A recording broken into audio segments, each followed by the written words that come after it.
The road to New Beginning 2020, the road to Hiroshima is upon us. We got 3 nights on the way.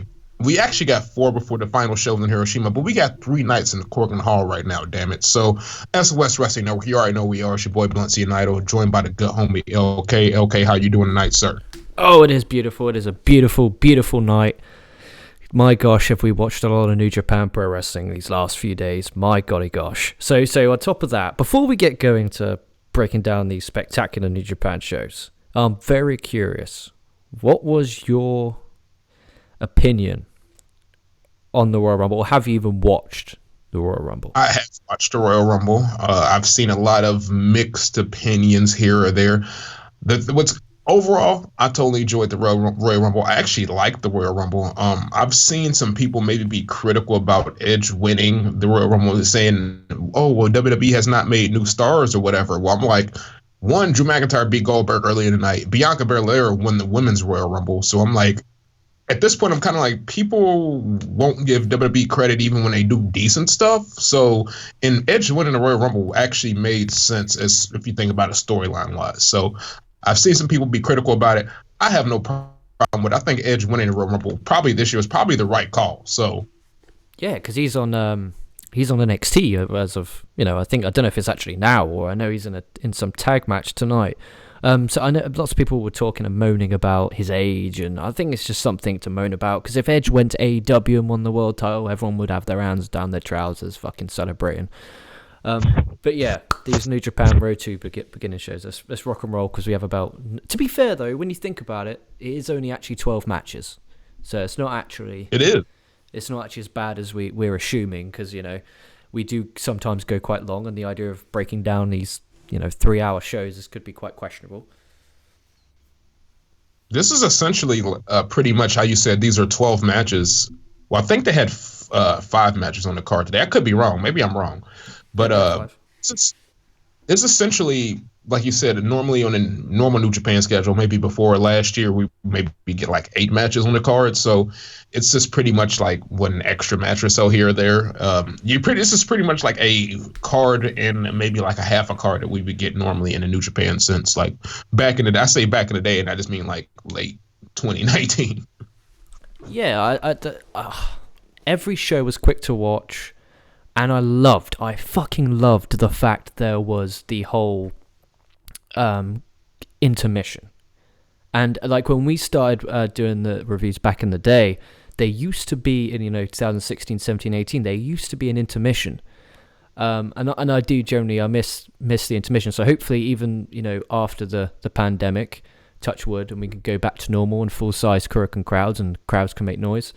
I hope they do go back to that intermission, because I think, as a fan, and especially when you're watching it live, that intermission gives you a chance to go on social media, talk about the show, which gets hype on the show, and also gives you a chance to get a drink, pop down the shop if you need to, make some food.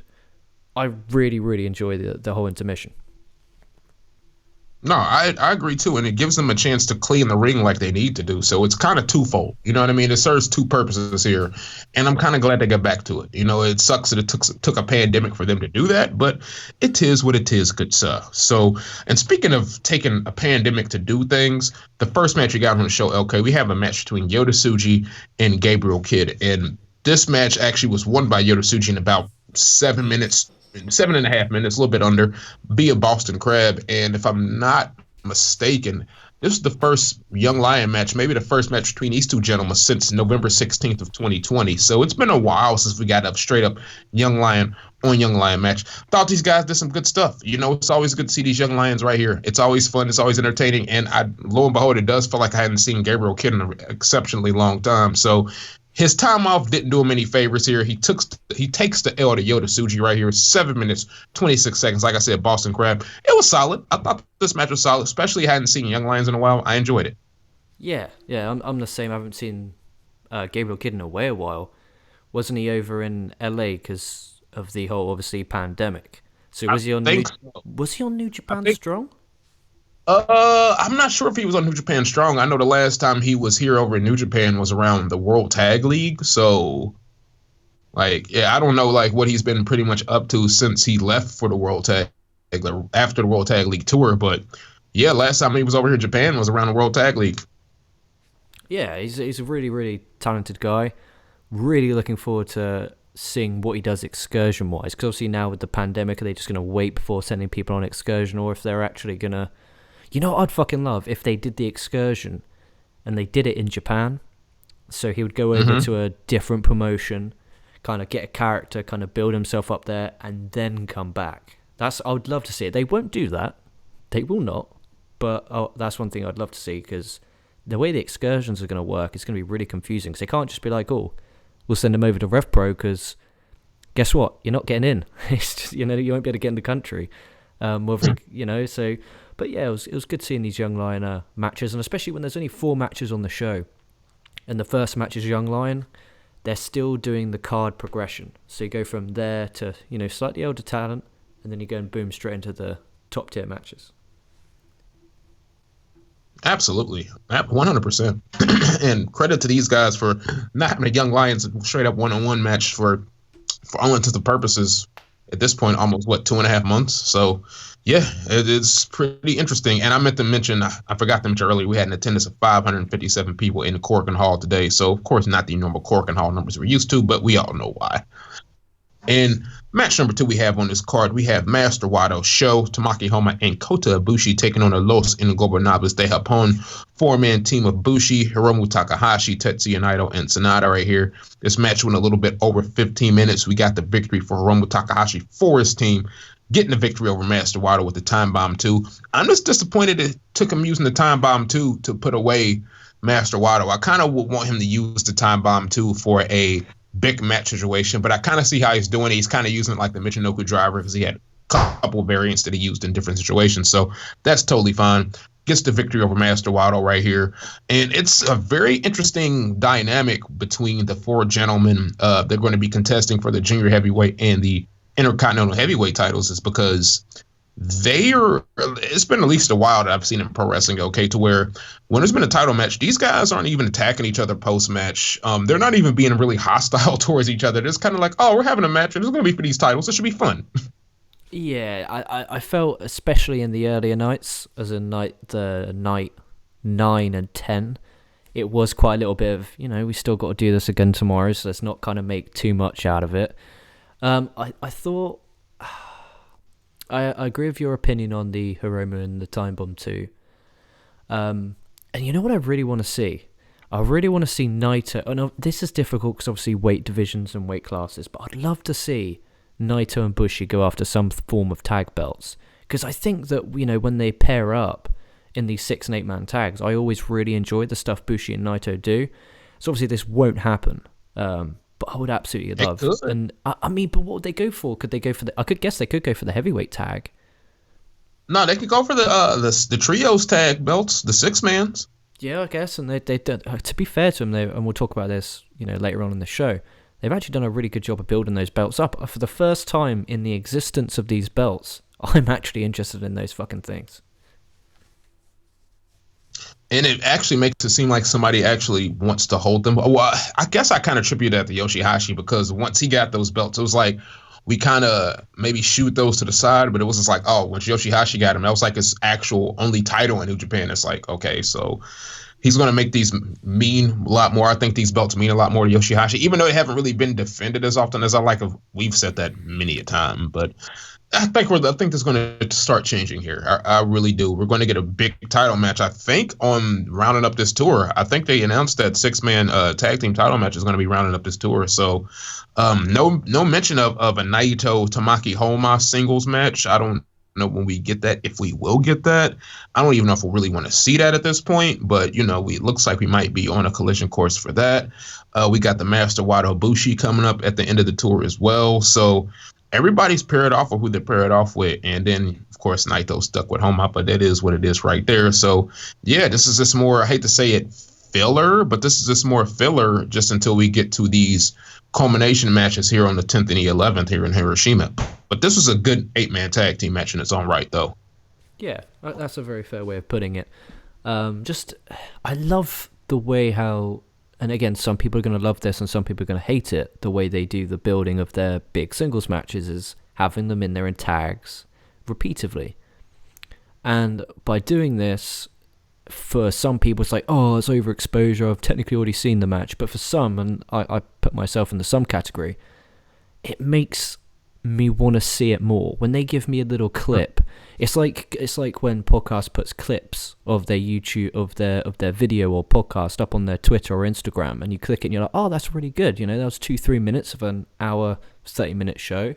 I'm gonna give that show a watch. So for people who are in that Korakuen Hall and enjoying those matches, there is more chances for them to be like, that was really fun. I want to see more of that, of those two in the ring, whether it be Hiromu and Sho, Ibushi and Sanada. It's kind of a way to make you want that match without doing any hokey pokey promos, or they have backstage comments, but it's a way of building a match with wrestling. It's kind of like tease, boom, and then it because for me, I don't know how you feel about it, but I'm really fucking pumped for Sho and Hiromu on the 10th. Really excited. Absolutely. And like I said, all four of these gentlemen have been going about these two individual matches, very different ways than we've ever seen in New Japan. How many times have we seen post-match two guys getting each other's face, then you just hear somebody incessantly just ringing the bell? These guys are just trading forearm strikes. How many times have we seen that? We've yet to see that in this case, and I don't even think we will see it, because it's kind of between all four of these guys, it's kind of a one-upping situation. I kind of want to prove I'm better than this guy. And it's funny because in the post-match stuff with all four of these guys, Sonata's rarely there, but Hiromu, he's told Sho, he's like, hey, come on, sit down, we're going to talk and stuff. And then Ibushi always interrupts them, and then Hiromu's like, dude, I don't want you to be here. Why are you here right now? You're interrupting us. Can you leave? He's always doing this. So yeah, and I think what they're doing right there is, of course, I'm not trying to talk ahead, but they're probably planting the seeds for the eventual, I don't know when the anniversary show is going to take place, but we're probably going to get Hiromu and Kota Ibushi at the anniversary show. So that's kind of a little bit of a way for them to plant the seeds. So yeah, I mean, I don't know. That's just something I was kind of looking at, but we'll get to the anniversary show when we get to it. We got match number 3. And match number 3, 6-man tag team match. Decent match in its own right, but the match itself is not the story. Got Tomohiro Ishii, Toru Yano, and Kazuchika Okada defeating the Bullet Club team of Dick Togo, Yujiro Takahashi, Evil. Little over 10 minutes. Vertical drop brainbuster from Tomohiro Ishii to Yujiro Takahashi. That's not the story, though. The main story was who showed up after the match. And after a month of being absent from New Japan Pro Wrestling, King Switch himself, the Switchblade Jay White, has made his return. He inflicted a serious attack on Tomohiro Ishii. It was pretty much because one of the fleeting comments Tomohiro Ishii was actually the last guy to pin him, because he pinned him on New Year's Dash. I think people forget about that. But he also was kind of low-key talking shit once Jay White was gone, too. He was like, hey, maybe you find you're spunky and you can come back. We can do this again type stuff. So he's kind of like stiff upper lip guy, but, get back here, I'll beat you up again type stuff. So, yeah, we get Jay White attacking him. He's staking it. He didn't really stake his claim for those titles yet, but we're moving towards that. So Jay White is back. I didn't expect him, honestly, to be back. I want to say so soon, but I didn't really expect him to be back this soon. But he's back. So yeah, I'm with you on that one. I like the way they've brought him back. Because I was worried that putting him straight into this kind of 6-man tag rivalry. If you said that on paper, if you said Jay White's going to come back and he's going to feud for the never openweight 6-man belts, you're going to be a little bit like, oh, that's a bit of a step down from, being number contender for the IWGP Heavyweight and IC title. But the way they've done it, it's not only brought him back and it meant something, also it's elevated the titles, which is a huge win for everyone else involved. And also, I love how they did it about 5 hours after the Royal Rumble, after all the rumors about, Jay White going to WWE. They did it 5 hours after the Rumble. I thought that was magic. No, that was a great touch, because I've seen a ton of those rumors, like I'm sure everybody else had. So Jay White is back. He's back with Bullet Club. And hell, I don't know if you saw in the post-match, he said and this has been going back and forth too for the last couple of weeks. He said this is the real Bullet Club, not any fake attempt to sell T-shirts or make a fake reunion type situation. With that stuff going on, yeah, we probably gonna have to do a show about that in itself. But with this whole potential, the Forbidden Gate opening and whatnot, and got Bullet Club members going at each other. Well, current Bullet Club members and members of the elite. That's what I'll call them. But going at each other, and it's just mad interesting. So they're kind of taking shots. So it is what it is. And speaking of Bullet Club, LK, we got the main event of this show. It's a 10-man elimination match right here. We got the Suzuki Gun team, Doki, Yoshinobu Kanemaru, El Desperado, Zack Sabre Jr., and the Holy Emperor himself, Taichi, taking on the Bullet Club quartet of Jado, El Phantasmo, Taiji Ishimori, Tonga Loa, and Tama Tonga right here. And I enjoyed this match. This match is super entertaining. We got Tama Tonga playing mind games with Taichi. He's like, I don't know where the Iron Finger from Hell is. Do you guys know where it is? I haven't seen it. Do you know where it is? So he's playing mind games with him on that factor. There was a spot to where, and I thought it was pretty hilarious to happen during these eliminations right here. It was an elimination. I think El Phantasmo actually got thrown over the top rope, and he was trying to do like a sort of Royal Rumble, look, my feet haven't touched yet spot, and Red Shoes has casually reached over the top rope, pointing at him like, I don't give a shit, pal. You're on the floor, so you're out. I thought that was just real funny. He was like, dude, I don't care about none of that Royal Rumble shit. You out, bro. So I thought that was exceptionally funny right here. But ultimately, if you look on paper and you're just like, oh, okay, it's kind of how they've been playing these elimination matchups. If there's normally like an 8 to 10 man tag, you kind of go with I hate to say it, the weaker link getting pinned in this match. But when there's ever these matches like this, I'm like, all right, the weaker link is probably going to be in there to the end, if not win this thing. And that's pretty much what happened. Jado actually got the pinfall over Taichi, and I was like, what the hell is going on here, man? Jado's out here pinning. But in fairness, right. it's not. Before you go, he looks fucking great. You got to give the guy credit. He looks better now than he ever has. He looks fucking phenomenal. Really, he's in great shape. He's in great shape right now. So, and it's not even the fact that he beat Taichi. It was pretty much there was a beating laid up on Taichi. Hell, he was even knocked out himself, and he got drug up on Taichi. So it wasn't like he was just dominant over him. He got drug over himself. Those matches, I'm glad New Japan don't use them often. And the reason I say that, not because I don't like them, is because I actually do like those matches. I'm glad they don't go to that well too often with those matches, and I ultimately end up enjoying them. So, yeah, I like this match. Okay, Jado wins it for Bullet Club. So, what you think? I love also, before I get to the match, how Bullet Club are kind of feuding with everyone. You know, Chaos, Suzuki-gun. It's kind of there's no real kind of anyone who's safe. They're just kind of this big heel figure like they used to be, which I really enjoy. El Phantasmo blows he wasn't on commentary, but fair play, he's wrestling. He can't be doing double duty every night of the week. And see, the match was fun. I really, really, really enjoy these 10-man elimination tags. Just because it's something different, when you see so many tag matches, it's nice to have that elimination style feel. And it's like, for example, with Okada and Evil on the next night. I liked how, Okada was just like, I don't give a fuck if I'm eliminated. I'm going after Evil. So it's a really good way of kind of setting up feuds. But as a whole, I really, really enjoyed the match. Like you said, Jado get the win. And it done its job. I enjoyed... was this the night where Zack cut the promo post-show? I think this was that night, yeah. Yeah, because he cut a promo post-show saying, you know what, we're going to get those tag belts and make them relevant again. I actually think they've done a good job, and I'm actually looking forward to the Golden Techers versus Guerrillas of Destiny for the tag titles. I'm not normally one of those guys who, and you guys, for how many years I've been on here, and I've not been the biggest. I don't hate Guerrillas of Destiny. I've just never really fully praised them, but I've really enjoyed their run since they've kind of come back from the pandemic. Obviously, they did stuff on New Japan Strong, but I've really enjoyed their stuff, and I'm actually becoming a huge, huge fan. And everyone's like, oh, the Elite. I'm actually a huge fan of everyone in the Bullet Club at the minute. Even Jado's ticking my boxes. Dude, Jado's doing pretty good stuff right now. Like, I got to give him his credit. He's in shape. He's doing good stuff. He's having like a little beef with Doki. So I'm down. Like, Jado's doing some pretty good. He's actually in a way better position than Geto. Like, it's pretty funny. Yeah, absolutely. And going forward, obviously you're a big LIJ guy. As of now, there's not really a guy in Bullet Club I don't enjoy. I'm actually a huge fan of pretty much everyone in the Bullet Club, including our boy Chase Owens, who just recently, as Kevin Kelly said on the commentary, did a great job going solo all 3 nights.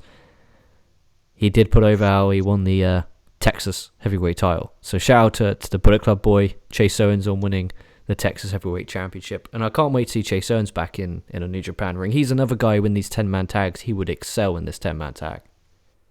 Oh, absolutely. 100%. This is kind of a match like built for a guy like Chase Owens because he's an exceptional tag team wrestler. So, and when you get him doing this, antics and, shenanigans, it just makes it tenfold. And like you said, credit to him for winning that Texas Heavyweight Championship. So, just add more gold to the Bullet Club right now. They got a little bit of it right now. So it is what it is. Okay. And we just, it looks like we're on a night 2 for the Road to New Beginning show in Cork and Hall. A little bit bump into tennis. We had 582 in the show right here. First match on the show, we had Yota Tsuchi actually taking the L tonight to the Gabriel Kidd. Double arm suplex, a steady match. It's what I want to say about the Young Lions is I'll continue to say about the match that we talk about on night 3. They essentially rarely you will ever see a Young Lion botch a spot in the match. You will rarely ever see that. It's a nice, solid, clean professional wrestling match, and that's usually what it is. I really haven't seen Young Lions botch a lot of moves when they're in it with each other. I don't know, it's just kind of crazy. They just get in there, they just kind of do their shit, and they're out, and that's kind of what happened right here. Yeah, it's you can't really break down and really analyze a Young Lions match one, especially when we got 3 shows of 3 Young Lion involved matches. It's just when I say they're all the same, it's not because they're all identical, because they're not. But you know what you're getting. You know what you're going to get. You know what spots you're going to get. You know what type of offense you're going to get. And it's just really solid stuff. Like you said, and it's a great way to introduce you to the show. Because instead of jumping in with a high-flying spot fest to get the crowd hot, it's not. It's kind of an introduction to the rules. If this is the first time, a person in Japan is watching a wrestling show, they'll sit down, they'll learn the rules, they'll learn everything. I think Young Lion is essential, and that's one thing that I really love about Japanese wrestling is the whole Young Lions kick off the show. Because, if you get to a Western show, and again, this isn't a knock on them, it's just, different rules for different countries. But they always kick off with a hot match, a cruiserweight match, a light heavyweight match, what have you, kind of a quote spot fest. But in Japan, it's that fundamental basics, establishing the rules, establishing everything. I absolutely love it. I used to hate it. Back in the day, I never, apart from Kawato, we still love Kawato, still do, but it's kind of appreciating that a lot more now, from a actual watching it as a fan perspective. Oh, absolutely. Absolutely. It's just good to get those basics in. You know what I mean? It's just good to just see guys getting their feet wet, getting those basics in, excuse me. And I don't know, I just like to see people getting experience, and I'm kind of all for that. And the Young Lions, like I said, they have a hard time really messing anything up. So exactly. And D, say this is your first ever wrestling show, right? You're sat there in Kurikan, or you're watching on New Japan World. You're about 12, 13 years old, and you see these 2 guys go out there. You're like, okay, I understand the rules. 1, 2, 3 submission. Okay, that makes sense. And then you go from there onto the established stars. How much more of a superstar do these guys look now after you sitting there watching 2 guys in just plain black trunks? I think that's also a really big thing. No, that's 100% true. 100% true. So that's a great point. I'm actually glad you brought that up. Shit, man. And then like match number 2, what we got here on match number 2? We got hitting too many buttons. Match number 2, we have more Young Lion action, but this time Yuri Imura's team, Raizuke Taguchi, taking on the Bullet Club tag team, the reigning IWGP Junior Heavyweight Tag Team Champions El Phantasmo and Taiji Ishimori. This match is a little over 10 minutes, about 10 minutes and 45 seconds right here. We get the reigning IWGP Junior Heavyweight Tag Team Champions not defending their belts. It's pretty much holding court, showing why they're the champions here. This is pretty entertaining, and I like this storyline that's going on with El Phantasmo and him and the sudden death. Is this boot loaded? Is it not loaded? And I like the subtle little dig as he's taking at the Young Bucks, because he's like, here in New Japan, y'all probably been used to seeing people throw like 15 super kicks a match. He's like, only need 1. So I think that's a great touch, LK. Oh, yeah. Absolutely brilliant. And, a year ago, maybe a year and a half ago when we used to do this, when we were talking about El Phantasmo, we kind of, because the stuff that was going on with like him and Will Ospreay, if I remember rightly, he was kind of being a bit of a douchebag. But now it's kind of like, that's his character, and he's running with it. And I think on commentary has really helped me connect with him as this is who he is. He's not him as a person, him as a wrestler. He's a piece of shit. He's vile. He's horrible. He's a douchebag. But in the ring, he gets it done. So that's one thing that I really, really enjoy. Taguchi, man, Taguchi, when he's not kind of involved in anything storyline wise, just kind of, it's like, yeah, cool, we got Taguchi. It's when we get the Best of Super Juniors coming up. So if you're, again, new to New Japan, you kind of tuned in at Wrestle Kingdom, and you've stuck around on New Japan World because you're going to watch some of the big matches coming up at the New Beginning Tour. Taguchi, Best of Super Juniors, motivated with a story, is absolutely fucking phenomenal. So I wish they gave him more to do. I don't know if you feel about that kind of, but how would you feel if Taguchi got a title shot? I wouldn't be against it. I think you're absolutely right talking about Taguchi like that, because it kind of seems like they kind of bide their time until pretty much until there's a big junior heavyweight tournament. Honestly, it's like, okay, there's Best Super Juniors, man. We want to go ahead and get you out of here right now. Or there's the not get out of here, but you want to go ahead and have like a good high profile position in there. You know what I mean? So like, sorry, I had to clock out and I couldn't silence that because they won't let me silence that. Sorry about that. Yeah. So, and then they, around with the Super Junior Tag League too, they kind of tend to utilize Taguchi when it's tournament time. Which, hey, if you got a job, you got a job. But I wouldn't be opposed to him getting another title shot at the junior heavyweight belt. I mean, it's been a couple years, I feel, since he had a single shot at that belt. So if not a couple years, at least a year and a half. I'm cool with him getting a single shot. If they want to even have him and Yamura, which they rarely do, the young lion getting a title shot at all, if they want to have him and Yuri Yamura even challenge.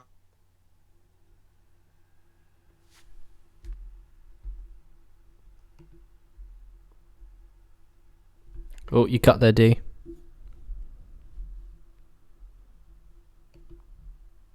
Oh, no. Of course, there's technical difficulties. There was a problem with the connection. I don't know if that's your end or my end. The joy of this is I'm recording this on OBS, so he should be able to just call or jump straight back in. I don't know if it's mine. Let me have a quick look. Apologies for the... I apologise for the internet connection. It's Dion. That's beautiful. Cool. Answer the call. And we should be back up and running. This touchwood should work.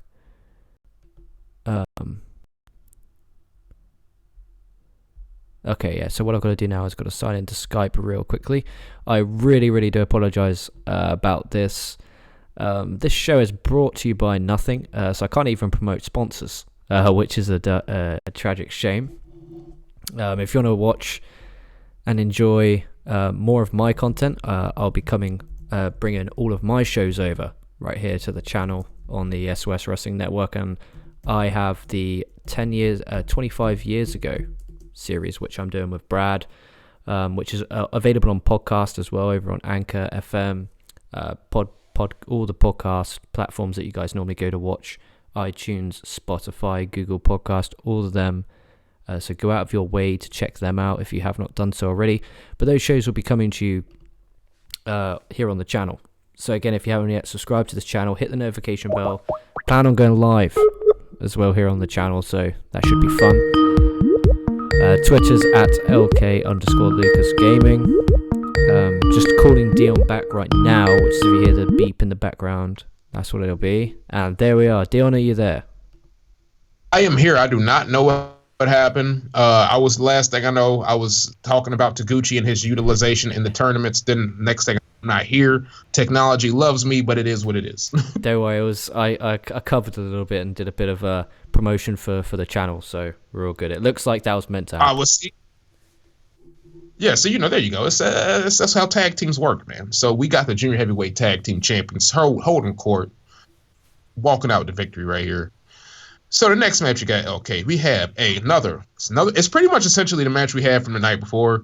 8-man, we had Master Wado, Sho, Tamaki Homa, and Kota Ibushi, Hiromu Takahashi, Tetsuya Naito, and Sanada. Now, I could see the side of the coin where people are like, all right, I'm kind of getting, maybe it's the matchups and the form of matches that maybe would grow, that would maybe stagnate with people. I could definitely see that. But tonight we get a different result because you had Hiromu Takahashi getting a little bit momentum for his match defending his title against Sho. So now you got Kota Ibushi getting some momentum, hitting Kamigoye against Bushi right here in about 15 minutes, 1 second right here for the 15 minutes, 15 seconds, excuse me. So you needed the Kota Ibushi, Homa, Sho, and Master Wato team to get some kind of, I guess, some much needed momentum because they just took that L the night before. I mean, you would kind of rather, if somebody's got to take a loss in this situation. So, of course, it's going to be Bushi in this situation. But, yeah, it's just kind of the champions team getting that momentum back that they lost the night before. Yeah, it's smart booking. It's they lost, now they get the win, heading into the third night on this kind of mini tour that they've got going on here at Korakuen. It was a good match as well, and even though it is kind of similar, a bit repetitive, everything in the match felt a bit different from the previous night, which I did enjoy.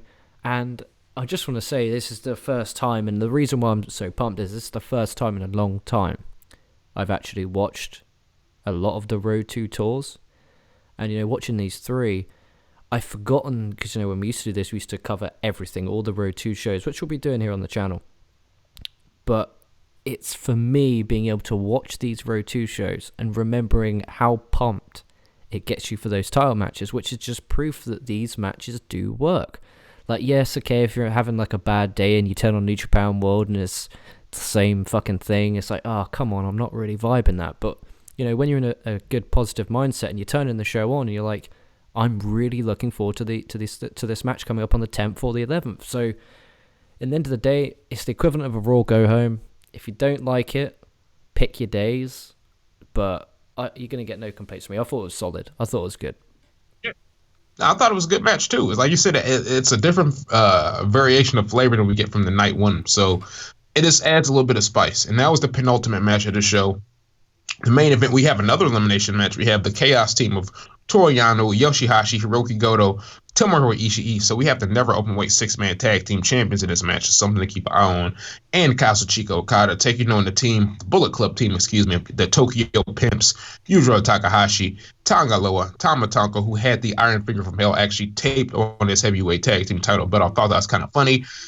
Jay White and Evil here in this elimination match right here. So Evil gets eliminated. Then Okada is Dick Togo's fucking with him, and Okada's just like, fuck it, I'm just jump off the apron and just hit Evil in the mouth, so he eliminates himself right there. I thought that was a nice little touch right here. But LK, the whole crux of this match, though, Yoshihashi took a video game style beating at the end of this match. He got hit with all sorts of finishers, and Jay White's pulling him up like, no, he's kicking out. He's got this fighting spirit.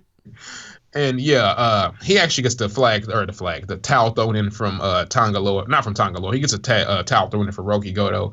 It's been a while since I've seen somebody get their ass beat so bad you got to get a towel thrown in. But that's what happened to Yoshihashi here tonight. He got hit with the Magic Killer. They're just like, all right, we just thought it was just brutal on the guy, man. I almost feel sorry for one Yoshihashi, but I don't. He's had a great year. I don't feel that's the difference. I felt sorry for him.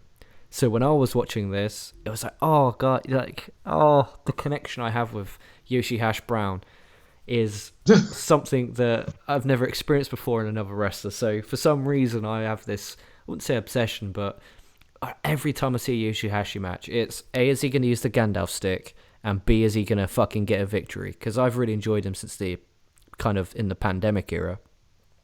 But yeah, no, absolutely. He's been great. It's not that I don't feel sorry for Yoshihashi, but I was just kind of like, Jay White's back and he needs this. yeah, it's very true. But for me, this was my favorite match of the three nights. This is my favorite match. It just did such a phenomenal job of building up a match which hadn't been announced yet, which has been announced now on the third night of this tour, this mini part of the tour, night 11. Which is the 6-man tag title match, which will be taking place on the February 11th show.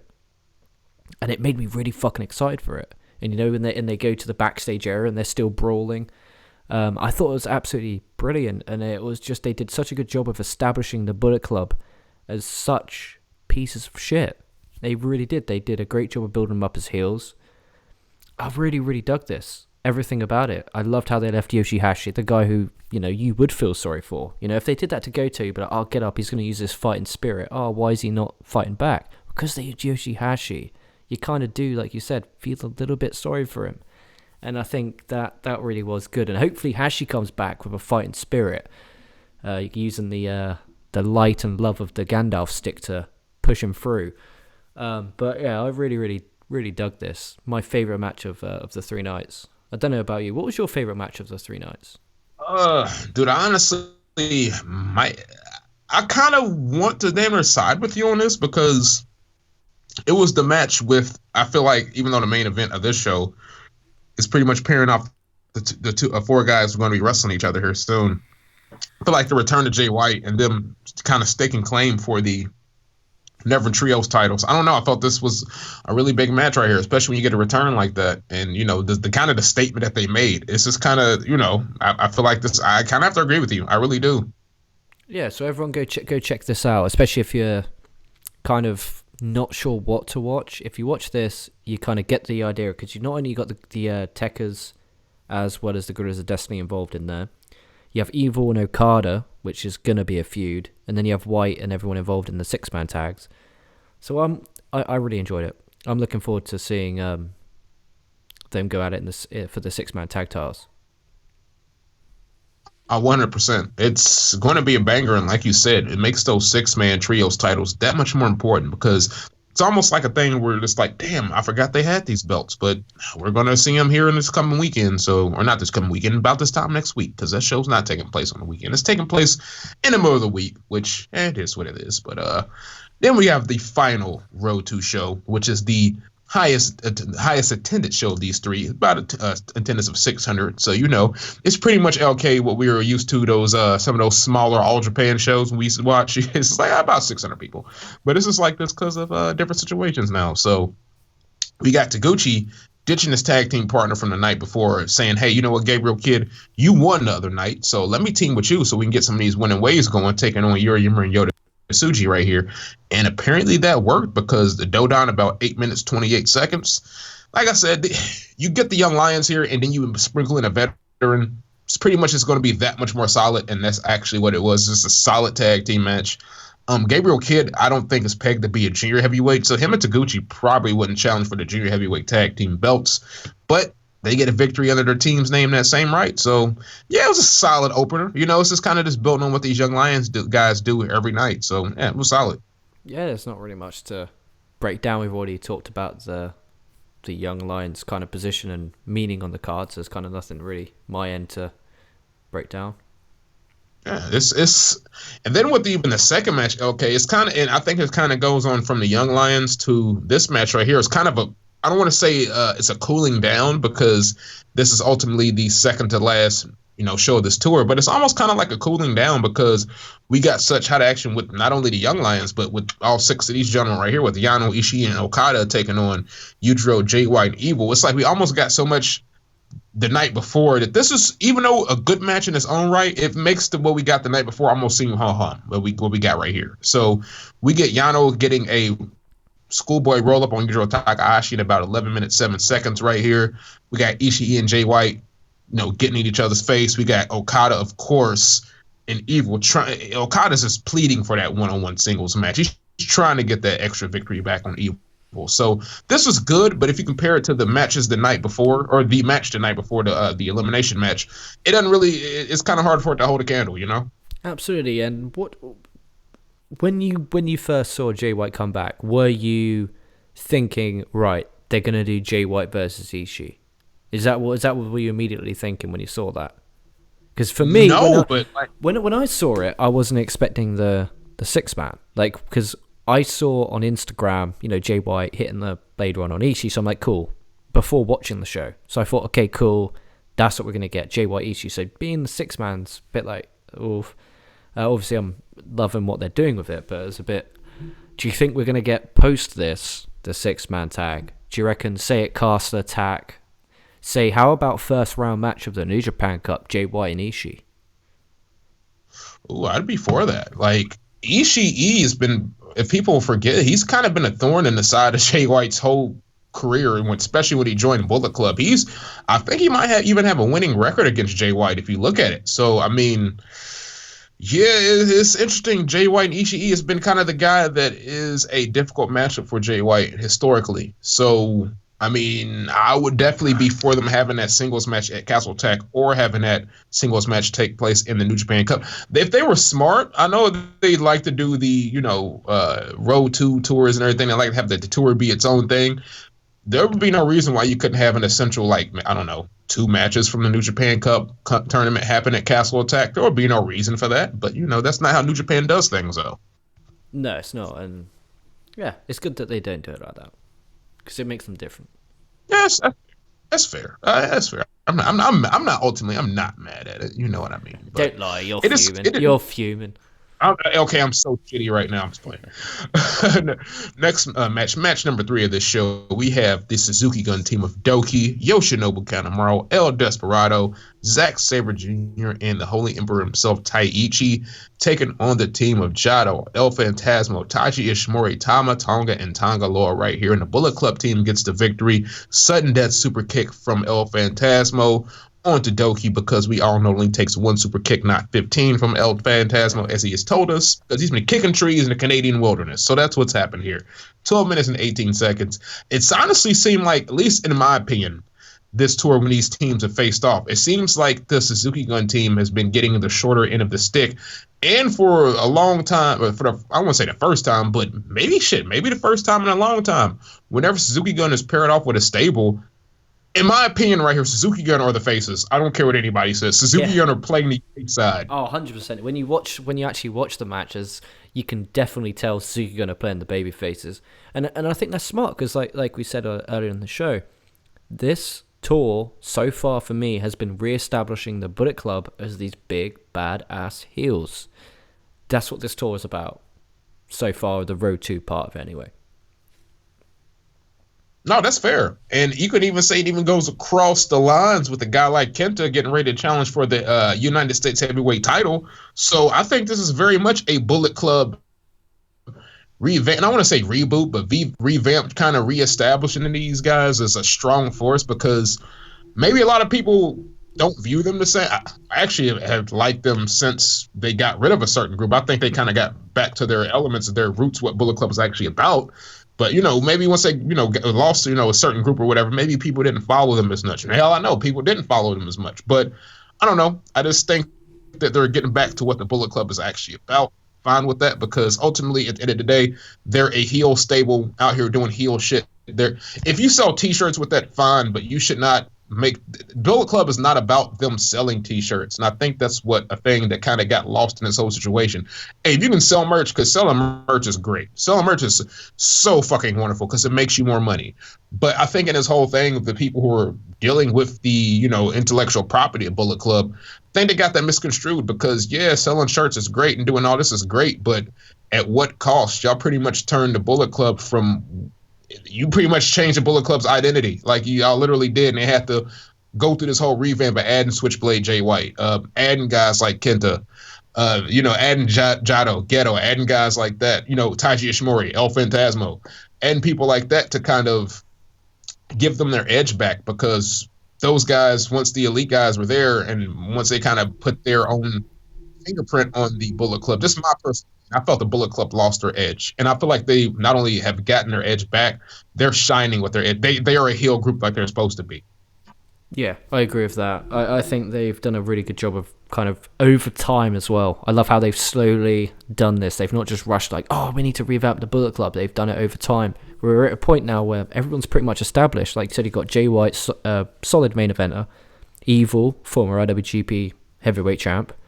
Got Ishimori, former junior heavyweight champ, El Phantasmo, the same. You're building up a Gorillas of Destiny. You're building up a great kind of established stars in the Bullet Club now. And like you said, I know you're a bit different to it than mine. Like for me, I think that I really enjoyed the elite part of the Bullet Club. And here's a question to you. How long do you think it's going to take before we do get the elite boys back in a New Japan ring? Ooh, that's a good question, man. Like I definitely depends on what's going on in the world with different pandemics and everything. But as far if like once that's clear, Man, I don't know. Like it's a lot of things got to be done correctly here. And I mean from the standpoint, I mean the guys in New Japan, the higher ups, you can't really let AEW. I don't even think maybe not even they don't even have this mind frame, but you can't just let AEW dictate the booking to this because New Japan, in my opinion, is a bigger company, and I'm like, dude, I'm the bigger company right here. Y'all coming to us. Yeah, y'all not about to run any booking right here. If anything, it'll be a 50-50 booking mutual decision. My fear is I just don't want these guys to, not say these guys. I mean, if these guys do work together, the AEW and the New Japan guys, I kind of want there to be less of a focus on the guys that are in the elite instead of the guys that maybe the New Japan audience hadn't seen before. Like having a guy like a Darby Allin being the best of the Super Junior, I think that'd be pretty cool. You know what I mean? Like that'd be pretty decent because he could get some fans there in New Japan. Or like I'm trying to see who somebody in New Japan, or not New Japan, but in the AEW heavyweight roster who I hate to just say this, but who I could actually take seriously if they're like New Japan's like, okay, we're gonna let this guy get a G1 climax spot besides Kenny Omega, besides Hangman Page, besides Jericho, besides Cody. I'm trying to think of somebody who's not established to where I'm like, not even established, but Brian maybe Cage. somebody who. Brian Cage. Yeah, actually, I think Brian Cage could work. He could work. Brian Cage could work and is a G1 climax entrant. I really do feel that. Because he's probably the only one. Because I'm like, I'm thinking like Jake Hager. I'm like, not really. You got guys like Ricky Starks and Will Hobbs. They're just not really there yet, in my opinion. But I think Brian Cage is a great call. He's even wrestled over in Noah before, so he knows the Japanese crowd pretty well. So it's not like they would be foreign to him. Not no pun intended. It's not like they would be something he hadn't experienced before. You know? Yeah, I'm really interested to see how it's all gonna play out. I think that could be. I think they could benefit both if they had a working relationship where it's just like you can use my talent, we'll use yours, but we're fucking booking them. You know, if you're on our show, we're booking them.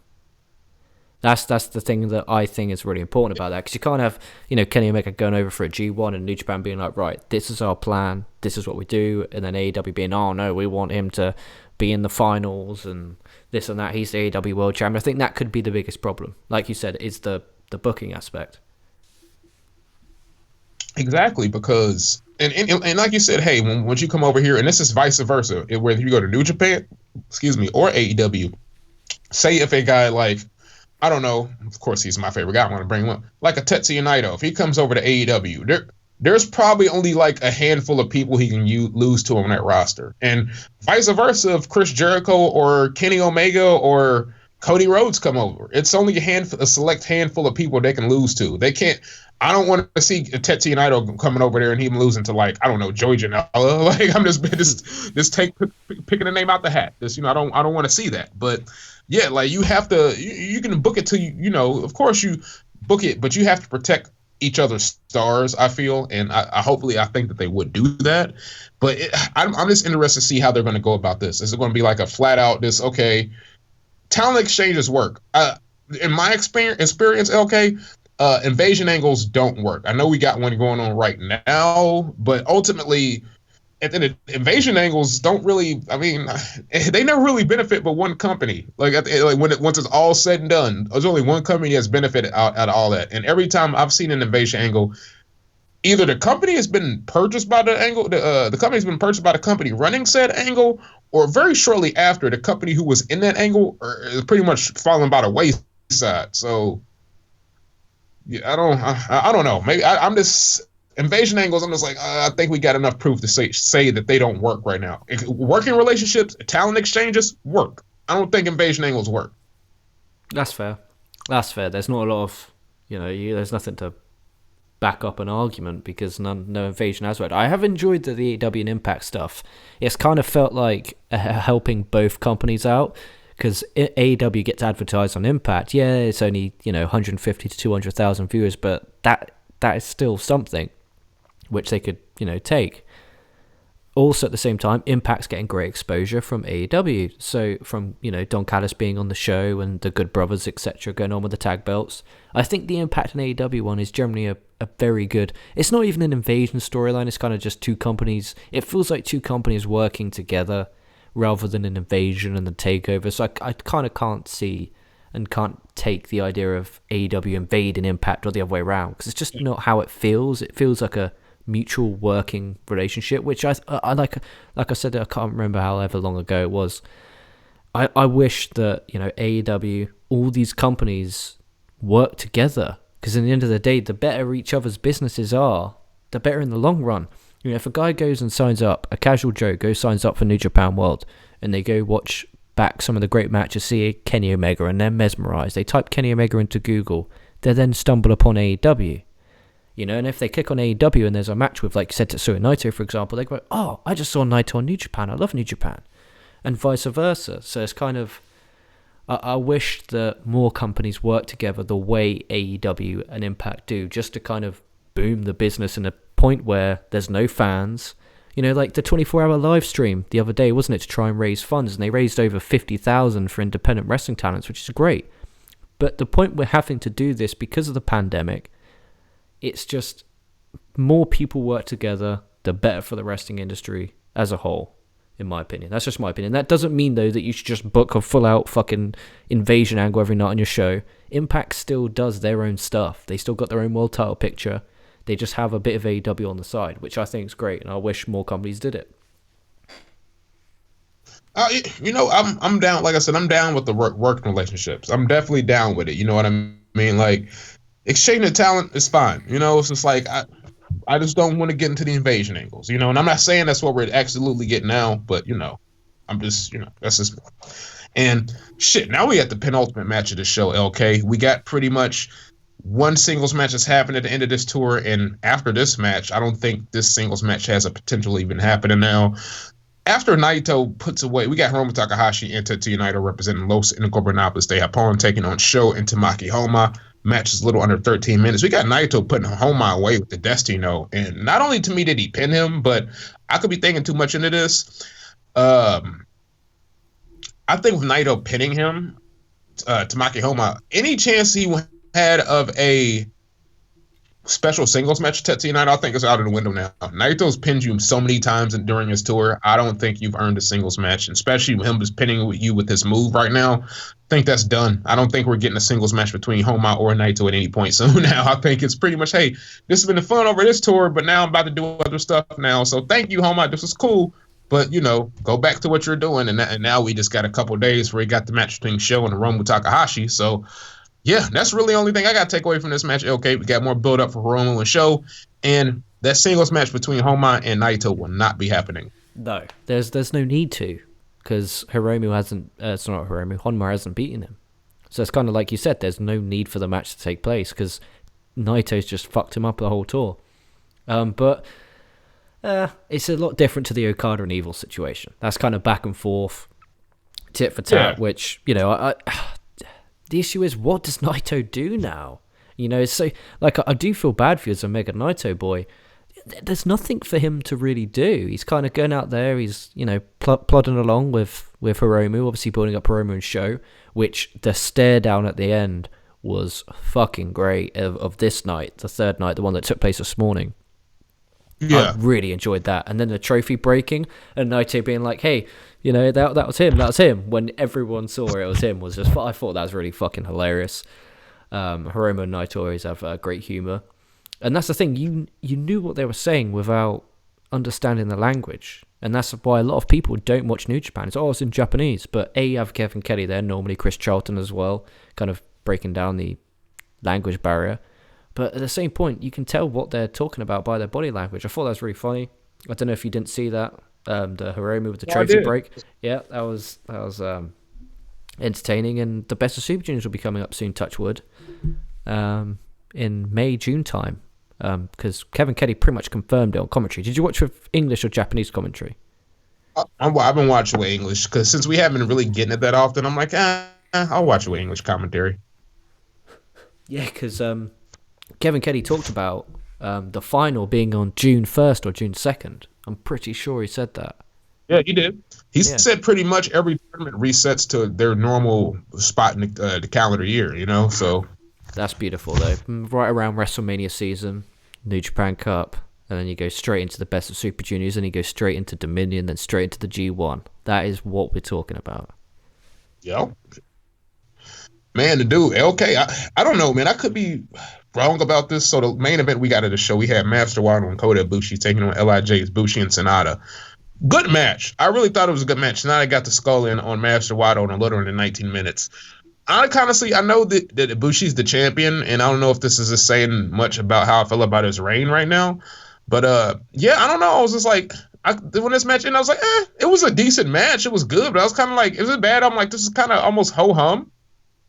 Yeah, I feel you on that one. It was kind of like, the match was good. It was like, good. There was nothing bad about it. It just didn't... This was their chance to kind of grab you and make you want to see Sonata and Ibushi. But to me, it was like the bell rung, and I was kind of like, okay, nothing's kind of going on here.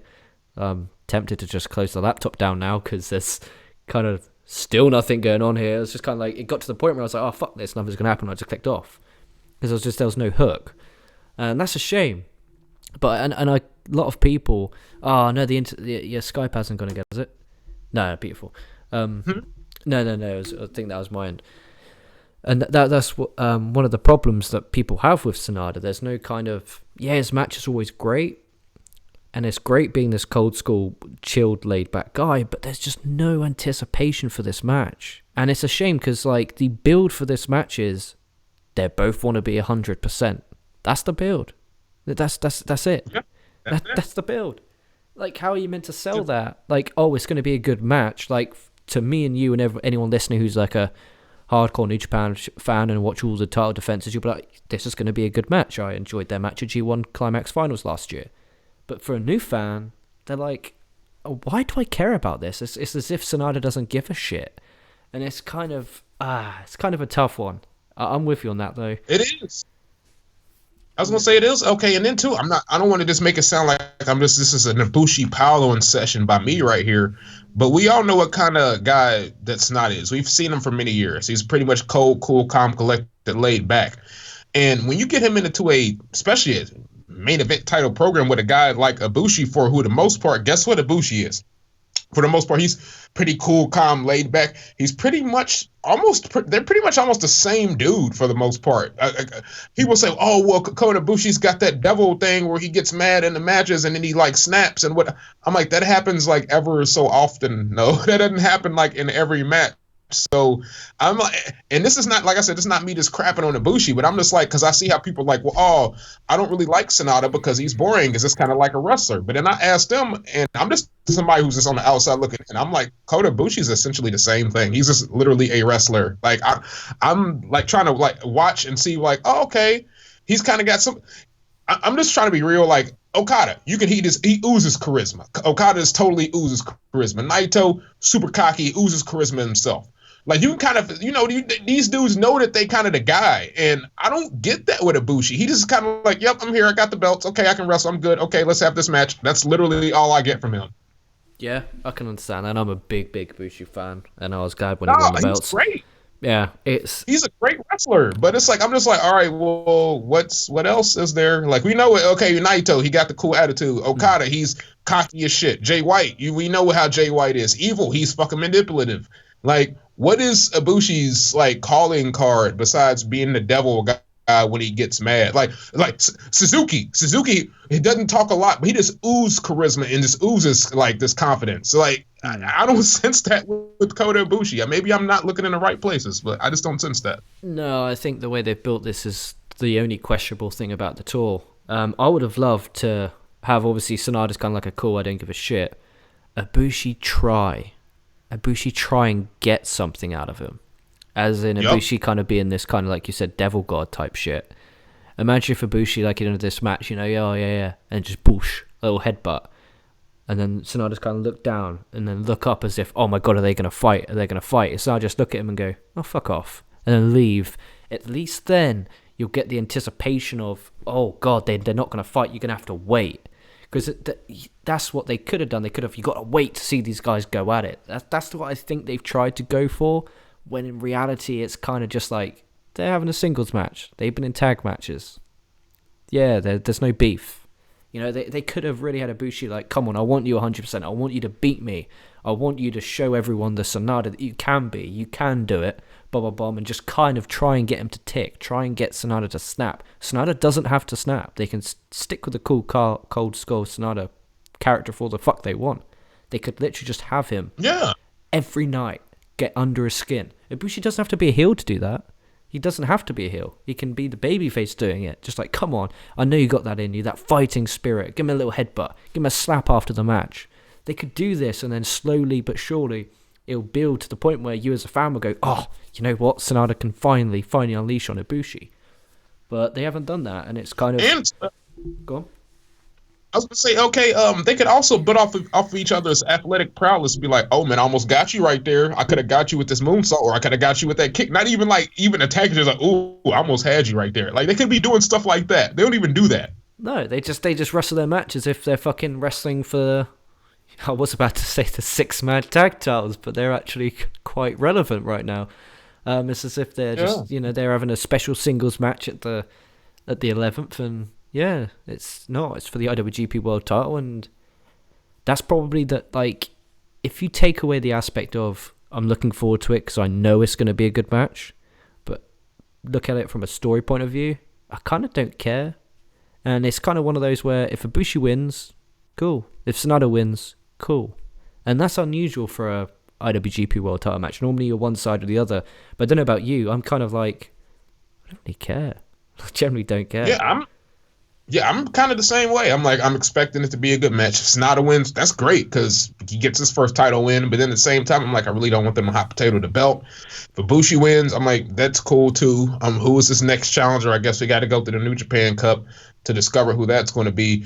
And whoever is next, and this is me as a Naito fan, because Kevin Kelly was like, oh, Naito's pretty much a victory or two out of the title picture. I'm like, he don't need to be in the title picture right now. I'm like, he don't. Really, honestly, Jay White don't need to be in the title picture right now, honestly. The only two people that I'm like, all right, they can kind of be in the title picture after Ibushi wins. I'll technically say 3. And this is kind of like a loose one. I hate to even say it begrudgingly. Well, Ospreay, I guess, could kind of be. Other two guys are Evil and Kazuchika Okada, because I feel once Okada gets that belt back, it's going to be a big deal because he hadn't had it in almost probably by a year and a half at that point. So like, those are two people we got to look at maybe potentially challenging Kota Ibushi, and I can see the tears on Twitter right now if Kota drops those belts or that belt to Okada. It's like, he didn't have a long enough reign. I can't believe they let Okada get the belt again. And it's like, what? Like, he didn't have it in almost 2 years. Kota Ibushi had it for 6 months. So, I mean, what do you want? And I was thinking the other day, because obviously we're going to be doing our preview predictions for the actual shows, but I think the Wato and Bushi, because they've been in there with Sho and Hiromu quite a lot, I think the Bushi versus Wato, I think that will be a number one contenders match for the IWGP Junior Heavyweight Championship in essence, and the winner will come out and challenge whoever wins. I think that's a good shout. I really do think that's a good shout. What's funny is, I think on paper people expect this Hiromu and Wato to maybe walk out and maybe be that title match. I don't think it's that clear cut and dry. We'll talk about that preview once we get to it. But yeah, as far as E3 Korakuen Hall shows are, we wrap these bad boys up, man. There's one more Road 2 show. I'm not sure exactly where that is. Let me look up real fast. The 8th. The 8th? Do you know what building is it in? What building is taking place in? Korakuen. Is it in Korakuen as well? Oh, yeah, damn, they're like, hey. They're like, we love Korakuen. Like, hey, they fucking normally go there, at the start of a tour and the end of the tour, but fuck me, they're there the whole damn time. But I think it's because there's some laws in Japan now where they have to leave a building by 8, so being in Tokyo probably helps with a curfew, is what I'm assuming. Yeah. That's because they do have to be out by 8, so... No, and it looks like the main event of that show is going to be Sho and Ibushi versus Hiromu and Sonata. So we're going to, Sonata and Ibushi get a chance to, reinvigorate us for this title feud. So let's hopefully, they do that. Hopefully. Please, my God. And okay, hold on. I got to just interrupt you. This is just a live thing. Kenta is on AEW right now. Kenta is on AEW. You son of a bitch. You spoiler motherfucker. I apologize, everyone. I just got to spoil for me. I didn't mean to say that. Oh, man. Oh, God. Well, when I fucking upload the AEW Dynamite review, I hope you enjoy the bashing you're gonna get when I do that Ah, review tomorrow. I, I would have I enjoyed the deserve it. I Kenta totally spot. just. Hey, thanks, Jana. Jana, you just gotta blame. That's yeah. How Jana is just ruined it. Jana? She all good? She's good. She's doing well. She's pretty much been like not watching New Japan since she's been watching and not watching. She's kind of been like, like I'm cool for a little while, which I totally get it. But Yeah. she's been kind of just staying away for a little bit. And now she just messaged me and I was like, okay, I didn't mean, I was like, my bad. Okay, I know you're going to, I didn't tell you anything else. You didn't tell me anything else to happen, so just let's listen to AEW Dynamite talk before people in the comments wake up in the morning to just comment of fucking everything that happened in Dynamite that pissed me off. Okay, that's legit. Like, remember a couple years ago when there was that All Japan match, and I forgot to rewind it, and this is like just No, right. So everyone, just set your scene. We're in the middle of watching a Champions Carnival tournament, which is equivalent, if you watching this from a New Japan, is the G1 Climax. And we shared a All Japan account for AJPW TV, and the way it works is wherever you finish, it'll just stop. So, for example, Dion has obviously watched the match has ended, the guys in the ring celebrating, and he's clicked off, which is fair enough. We all do that. Without realising, now I'm logging on, and because the way I work is I kind of do all my shit during the day that I need to do for my day-to-day life, whether it's friends, family, girlfriend, work, whatever. And then at night, that is kind of my time to kind of do this stuff. So I log in, I hit play, not realising, and fuck me, it takes you to the main event of the final as well, wasn't it, if I am correct, with Miyahara winning. Oh, I was so pissed. I was like, dude, we need to change this. But it's one of them things where spoilers are just inevitable. Like, in the end of the day, if, promote this show, you go on Twitter, you're going to find a spoiler. It is how it is, but it's no problem. I'll be watching the NXT and the Dynamite tomorrow. It's not like, it's not like it was an actual title or anything. I mean, if I cared that much, I'd watch it live. You know what I mean? Right? For real. I mean, that's what we, hey, if that's one way to avoid the spoilers, we got to watch it live. But, sometimes it's not possible. It is what it is, man. But yeah, like I say, sorry about that. Okay, I apologize. No good news. So like LK was saying, we'll be back for the last two Road to New Japan show for a new beginning. And we'll also preview the show as well, both shows, because there are two shows, the 10th and the 11th. So, LK, is there anything you want to say before you wrap this bad boy up? No, subscribe to this YouTube channel, the SOS Wrestling Network, because all of my stuff will be uploaded on here. Like back in the old days, get the band back together. Hopefully we can get Patrick and Jana on. My dream is to do a Wrestle Kingdom show. I mean, I know we're logistically probably not possible, but it's got to get done at some point. But if you want to listen to it in audio form, the 25 Years of Wrestling podcast, go check that out. We're chronologically going through shows from 25 years ago. Going to be doing the ECW Big Blast that took place on the 4th, 1996. We'll be doing that tomorrow. And then Friday will be Nitro and WF Raw from, you got it, February the 5th, 1996. So get on that. You boys and girls will have the pleasure of being able to watch that either on the podcast platform or here on the SOS Wrestling Network. So get subscribed. Hopefully we can gain all those subscribers that New Japan fucked us in the ass for from last time. Hey, man, slowly but surely, man. I'm just telling people, tell a friend to tell a friend. Price of subscription is $3.99. And I don't know, I was just like, hey, look, if you subscribe to us here on Twitter, there's no reason you shouldn't be subscribe to us here on YouTube. A couple people follow us, so not everybody, of course, but they'll get over eventually. So it is what it is. Absolutely. And with the addition of the 25 years ago, you got some retro content, we'll have Progressive content, and then also the Raws and the AEW Dynamite NXT, something for everyone. It will be on the channel. Exactly. That's what we want to be. Just be a one-stop shop for pro wrestling for you guys is what we aim to be, and hopefully we can be that for y'all. So we got the New Japan. We'll have we're saying 25 years. Man, we'll have some freaking AEW stuff going on. Like we were just talking about the Royal Rumble before we even got to this. So yeah, man, we're trying to have that all for y'all. So just be on the lookout, y'all. Just holler at us. Like, share, subscribe first.